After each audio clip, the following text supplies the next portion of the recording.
Kattalarga hurmat bilan salom berish. Kattalarni mensimaslik. Navbatni tartib bilan kutish. Navbatsiz oldinga o'tib ketish.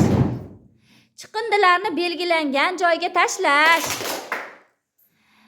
Chiqindilarni duch kelgan joyga tashlab ketish. Do'stlarni qo'llab-quvvatlash. Do'stlarni xafa qilish. O'qituvchini diqqat bilan tinglash.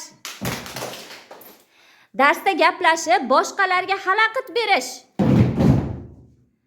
Muloyim va yaxshi gapirish.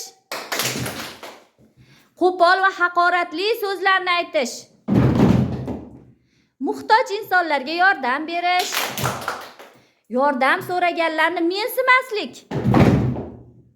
Jamoat transportlarida keksalarga joy berish. Befarq bo'lib o'rnida turmaslik. Maktabda a'lo baholarga o'qish. Ota-onamizga yordam berish. Telefonni ko'p o'ynash, yomon odat.